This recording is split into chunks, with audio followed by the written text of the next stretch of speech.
What's more counterintuitive than putting something out into the world and hearing nothing? Silence, only crickets as a response, and then smiling to yourself as you depersonalize that underwhelming outcome and start planning your next masterpiece. Because I'll tell you, it's a special kind of hell. Or at least it feels that way. It may actually be closer to a purgatory of sorts. A toll that must be paid. A fee that's required. Since childhood, we're taught to see action and outcome as this immediate cause and effect relationship. I don't know about you, but very rarely did I hear, "Congrats, you just watered the seed that will bear fruit in 6 years." No one says, "Be patient. Greatness must compound, and you just took a small step forward." No, it's more subtle than that. A long game. A commitment to evolution over time. Can't be purchased, must be earned. And the road through the dark, murky forest to validation, well, it's a demanding one. It's a treacherous pursuit. Materializing over time and certainly not delivered in the mail. Oh, those moments where we love the applause. Perhaps even crave it. Some reassurance. No. You're stacking W's in your mind. Your audience is one. Your support group is the reflection in the mirror. Did you take a step forward today or not? And if you did, make sure you also take a bow, because that, my friend, is your victory.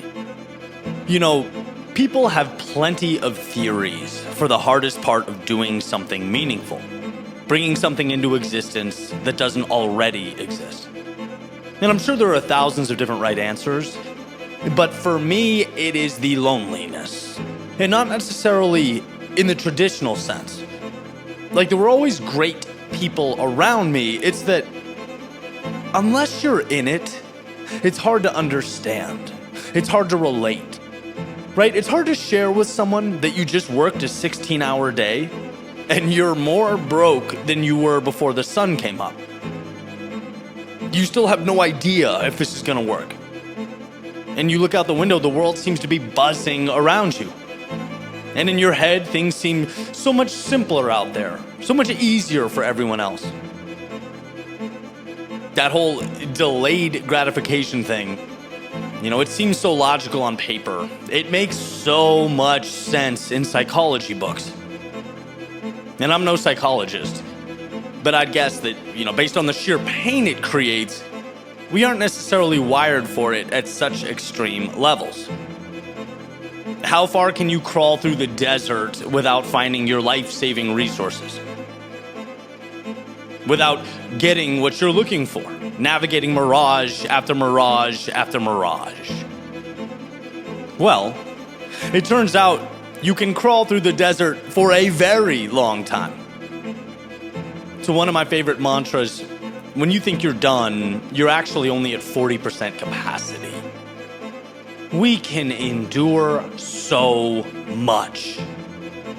This is when life becomes not what is the gap between where I stand and my dream, but as Dan Sullivan has said, where is the gain? Look how far I've already come. Look what is within my control. Today, I have the power to take one small step forward. And I can promise you that's exactly what I'm going to do. And how beautiful it is watching those little steps accumulate over time. The imaginary is made real, not by a snap of the fingers, but it's derived from the sound of your foot making contact with the ground over and over again. 10,000-foot view. Is this hard? Yeah. Look at the distance to be traveled. But if the mindset is dialed, if the mentality is right, if we step up and focus only on what is within our control, is it hard? No. Because anyone can take life one day at a time. This is perhaps a reminder to think less and step more. To lock into the target and go. To take your chisel to the marble and sculpt away. I'll never forget reading the book Unbroken, when the main author, an American captured by the Japanese in World War II, endures a hell unimaginable. Moved from POW camp to POW camp, tortured, taken to inches of his life. But day by day, he finds a way. And when he's finally captured and he looks back at all of it in totality, he is astounded at what he's overcome. He says, I don't even know if I can do that again, right? Because from the outside in, it's insurmountable. It's a mountain too high to climb. But day by day, we are gods. When what's in front of you is the only monster, it can be slayed over and over and over again. We are manufacturers of the unseen, architects of value, which when you look at, value is directly correlated to how rare something is. Greatness, excellence, success in an endeavor, they are coveted and rare because for many, moving forward without that applause, it's too daunting a task. Performing for crickets is too taxing on the ego. An unknown with no guarantees, it induces anxiety like oxygen to a flame. So what? What's the play? What are you going to do? Can you clap loud enough for yourself to appease the whisper in your head? Can you be your own source of strength and validation? Can you show up for you? Because here's what I say. I say when silence is loud, let your vision be louder. When people doubt you, don't take it personally. Treat it with grace. See, you're just already at a party the rest of the world hasn't arrived at yet. You're not crazy, you're just early. Okay, and maybe a little crazy, but thank God, because the innovators, the makers, the doers, the change agents and authors of reality, they're all a little crazy, but they have to be. If one were merely pragmatic, they'd stop performing without that applause. That's the practical thing to do, after all.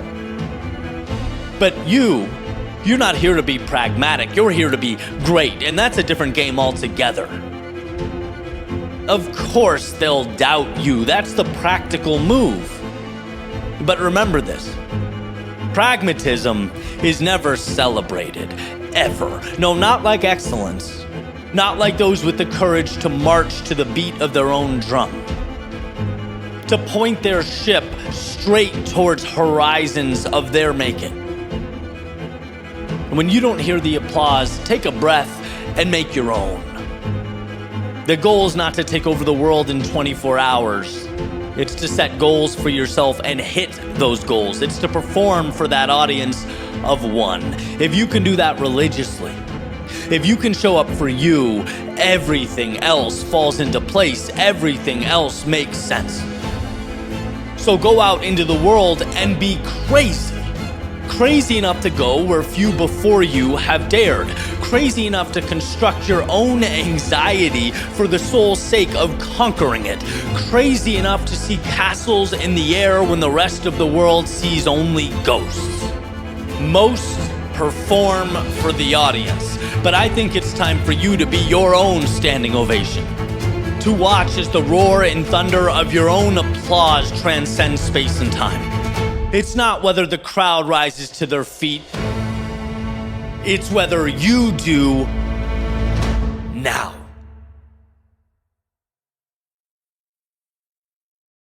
What's up, gang? Welcome to the show. What you just saw was about the unseen effort required before the applause.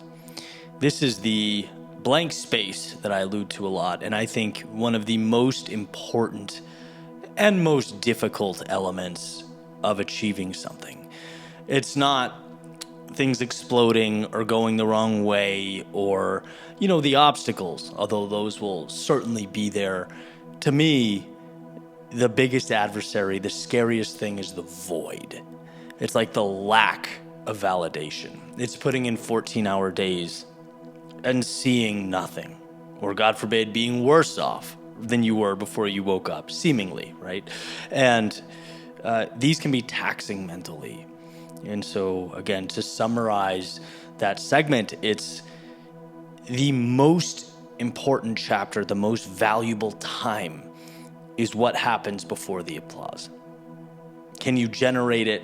Can you manufacture that support and that standing ovation in your head?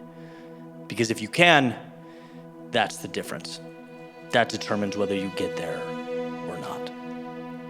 And so that's going to bring me to the next segment, which in a way is almost like a precursor.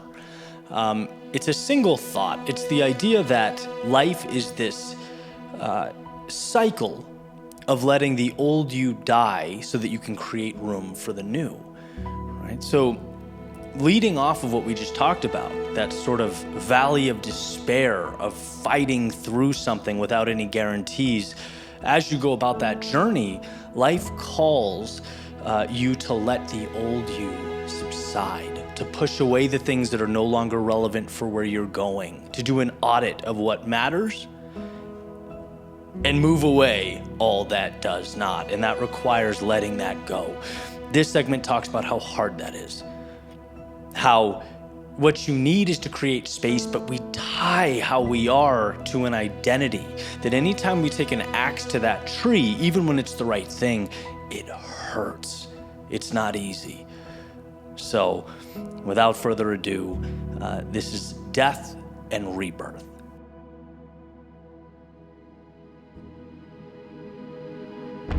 You are not stuck. You're scared. There's this idea that I truly believe in, that life is this cycle of dying and being reborn. Dying in the sense that we are letting our old selves go. Our identity, the way we saw ourselves, the way we think other people saw us, just letting it all go. The etymology of the word decide is to cut away from. And it speaks to the power of creating space in your life for the things that should be there. That always begins with having the courage to cut away the things that don't. And the thing is, it's like, you can talk about that, you can have it on paper, you can read it, but doing it is hard. That is the gateway between where we are and where we can be. The challenge is it's painful. It's painful to die. It's painful to let it all go. I read something today that was like, people would rather be somebody and unhappy than free. Because it's terrifying to walk into a room and not have a story to tell. It's terrifying to not have that identity. That's important to us. And it's also a cage that we live in. And I can give examples throughout different periods of my life where I've had to shed that. And it's been necessary. And it's been the best thing I could have done, but it was pain. Saying goodbye to things is hard. Altering your identity is hard. Breaking yourself down and rebuilding yourself is hard. But it all starts with that word, cut. And it's funny to me that so often the thing we need most hurts the most, but that's life. For me, it's probably no surprise to you, I'm gonna say this, it started with my old identity in the corporate world and getting good grades, to get a good job, to work my way up, be a middle manager, and then all the corporate things, and I wasn't happy. It was like, well, just let it go. But I couldn't, because that's who I was. And just to put your identity in the water like a paper boat and just push it out, it's excruciating. And I'll never forget walking into those rooms and being so self-conscious about not being able to say, this is what I do for a living. This is my track. This is me. This is what I'm proud of. I felt vulnerable and exposed. But I'll tell you what, when you get rid of the things you don't need, it creates space for all the things that matter. It takes time and patience and persistence, but you are blessed with space, room to create, a seed for potential to grow. That all starts with the death of who you were, cutting away, making the decision to remove. If you can be someone who can fearlessly cut the things that don't matter, you are someone who is free. You know, you move on, you have a relationship, you're with someone for a very long time. That becomes your identity. You're half of that whole. And then for whatever reason, you break up, you split apart, it's like, who am I? Letting go of the old so that you can create the new is everything. And even now, you know, the most recent version, you know, I've had some success in the content creator space, speech writing, speaking, making videos, and went through a lot to get there and have this story where it's like, Eddie, what have you done that's hard in the last 3 or 4 years? What have you released into the world that terrified you? How have you pushed yourself? Or do you have a nice little routine that's safe and relatively predictable? Have you created another corporate environment for yourself? And I know the answer is yes. And all that does is call for a death and rebirth. If you want to take things to the next level, and God knows I do, you have to let go of who you were, of the shackles around your feet now, how you see yourself now, how the world sees you now. It's a constant evolution.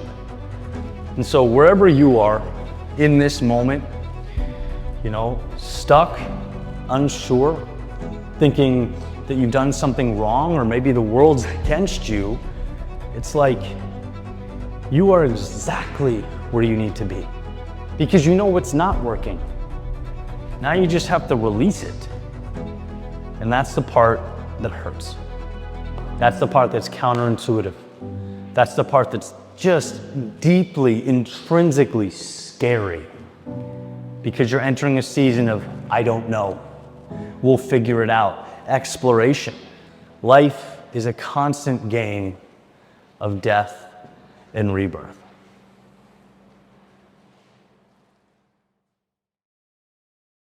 So that was death and rebirth, kind of an elongated explanation. Why it's challenging and why it matters. This next segment goes hand in hand, right? It's a more poetic way of saying the same thing, a more emotive way, because it is the emotion that makes it difficult. It's just so counterintuitive to say I'm going to intentionally go out into the world and get lost. There are few things I know. There are few certainties in life, which brings calm and peace and ease. And you know what I'm gonna do? I'm gonna box those things up and I'm gonna send them somewhere else so that I can be reborn. It's not an easy thing. So this next segment, same concept, but it highlights the emotional roller coaster that is being born again.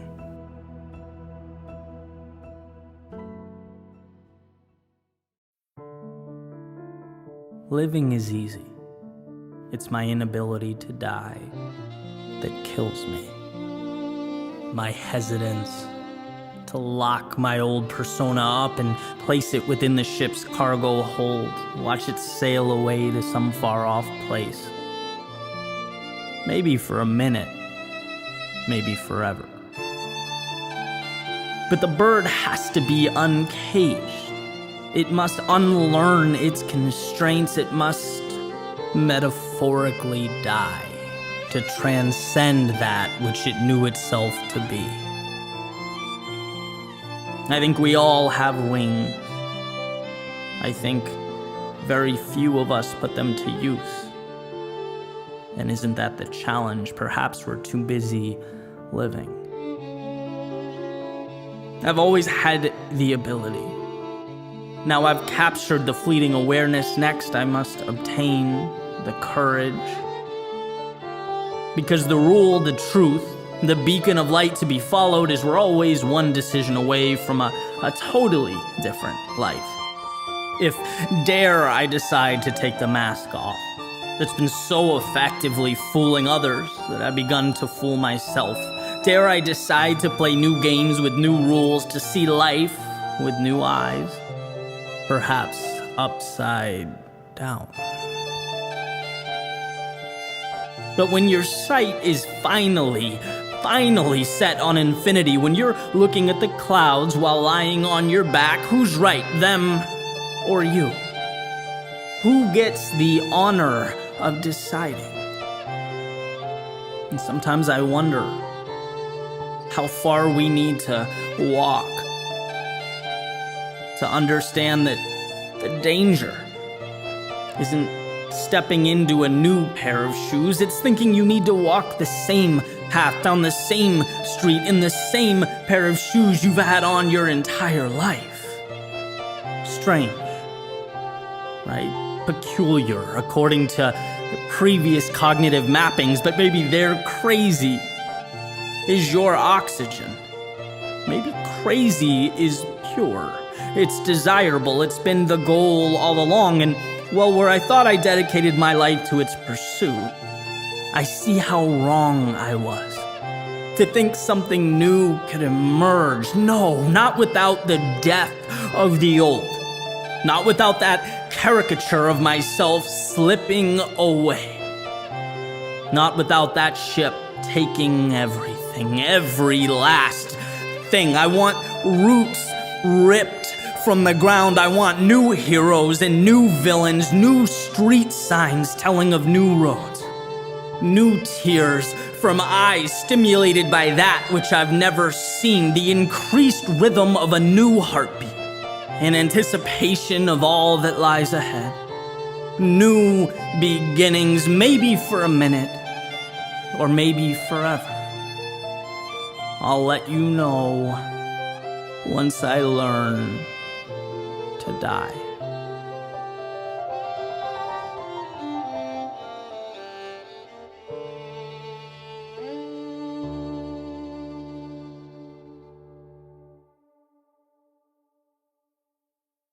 So I hope these last two segments have convinced you that you are not shackled to how things are, that you can create a new world for yourself. But you just have to go through the process of making room for that seed to grow, for that to flourish in your world. And one element of that ties into the next and last segment here. This last segment is about what we do with shaky hands when things are not easy. It's a very simple story that I'll go into in more detail, obviously, but about someone who was terrified, and I watched them, despite their body physically pushing back, commit to what they were trying to do. And even though it seemed little, and even though it was just an artsy kind of fun event, I knew in her mind it was more than that. And I also knew, you talk about death and rebirth, the old her with the old limitations just died. The moment she stepped off that stage, having completed what she did, the old her was gone. She was no longer the scared, nervous, maybe I can someday person. No, she had transformed into the, I was terrified. And maybe it wasn't my best, but I did it. And maybe when things become difficult in life, that's who I am. I step into them person. And that's ultimately everything. What do you do when your hands shake?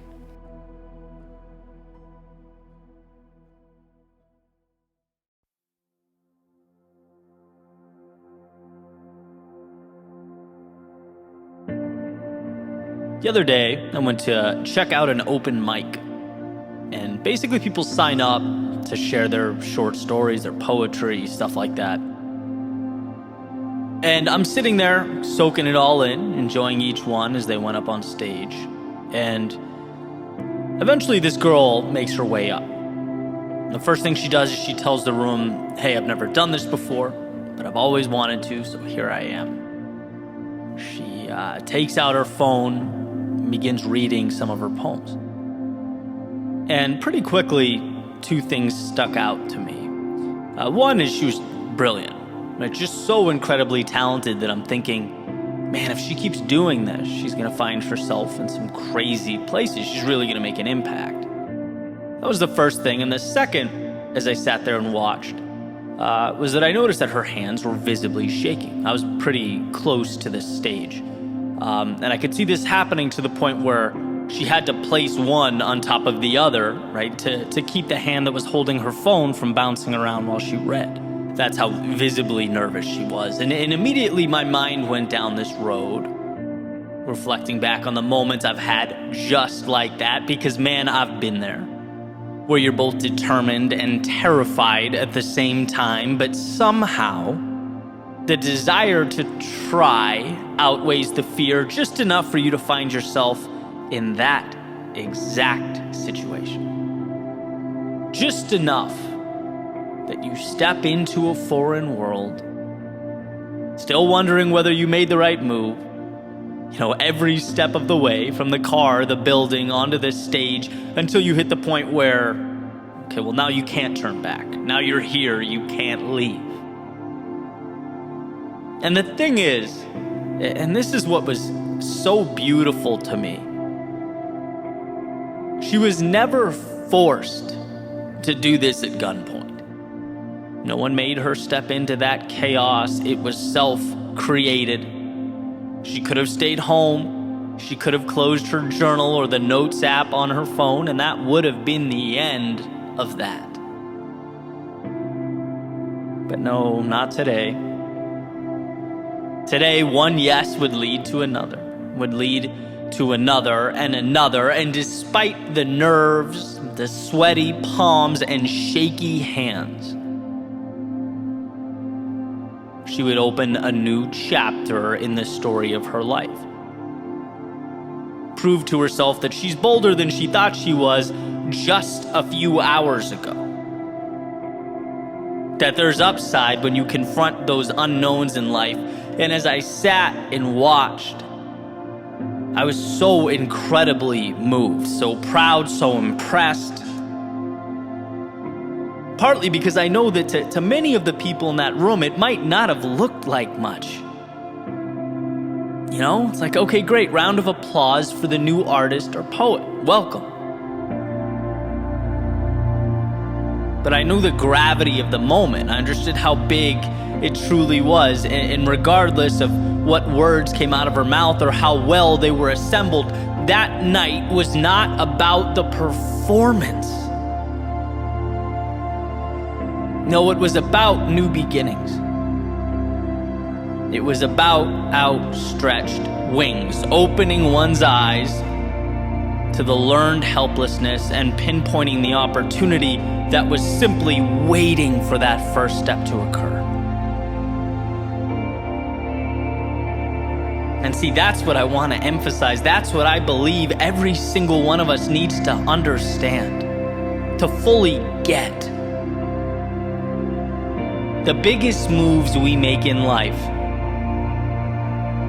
well, it's easy to convince ourselves that they aren't necessary or worth it. The things that transform us hide themselves. A lot of the time, they don't feel urgent. They aren't life or death decisions. They can be the stages we never step on, the people we never talk to, the chances we never take. Because, well, what happens if we simply stay right where we are? Say thank you, but no thank you to those fleeting opportunities. Nothing. Nothing happens. More of the same. And realistically, nothing is far less scary than all that other stuff. We don't fear nothingness. We don't intrinsically fear more of the same. No, we fear stepping onto the stage. We fear vulnerability. We fear messing up, looking stupid, being judged. And yeah, when you do nothing, you get to skip all that, avoid all that discomfort and that potential pain. But you also miss the feeling of victory, of closing your eyes at night knowing how badly you wanted to just let that ship sail, how terrified you were about what could go wrong, but you did it anyway. You get to feel you have earned the rush of stepping into a chaotic world. And even if temporarily You tamed it. That's what life is about. Always remember that we have a natural proclivity to avoid pain, not to pursue the things that make us feel alive. Deep down in our DNA, there exist instructions to run away from the things that could hurt us, embarrass us. Our minds will race, our bodies will kick and scream, our hands will shake. That's just the way it goes. Until we prove to ourselves that it's all conquerable, that reality can be relearned. It's a layer of resistance that has to be faced and then dismantled. Why was I so moved that night? Because I got to watch in real time someone dismantling that fear on their way to something incredible. It's courage. Stepping into the arena, not for the people next to you or anyone else, but for you. Because you know there's more. You know that where you are pales in comparison to where you can be. I'm definitely one to look back from time to time and reflect, and I'll tell you what, I'm incredibly thankful for the hard times that shaped me, the challenges that were forced upon me and made me who I am. But beyond that, and perhaps even more so, the times I stepped out on my own accord, terrified and manufactured change. The times that the fear of staying the same eclipsed the fear of failure. The times I could have stayed home, woken up the next morning and lost nothing, but instead saw what there was to be gained and threw myself into that metaphorical fire so that confidence could be forged and new chapters could be written. Let's all remember how out of focus the present moment looks. Remember how inclined we are to look at life through a lens of scarcity. We are trying to avoid, but if you can, even briefly find the strength to step back and ask, what is there to be gained? You see that not going is the real danger. And those stages that seem arbitrary, that seem like optional stops along the way, well, they're just as imperative as the air you breathe. They are not some things, they are everything. We all hit a point where we look back on the roads we traveled and see the culmination of footsteps that have come to constitute our lives. And we want that moment to feel full. Like no stone was left unturned, like we put it all on the line. So will you step onto this stage of life? Stand your ground as the curtain opens, read your poems to a foreign audience. Will you share your voice even though it trembles? Because if you do, you're giving yourself permission to truly live, to feel. Look, we're not here for a long time. This is a very short ride, so why not give as much of yourself to the world for as long as you possibly can? Why not step out knowing that the difference between nothing and everything is what you do with shaky hands?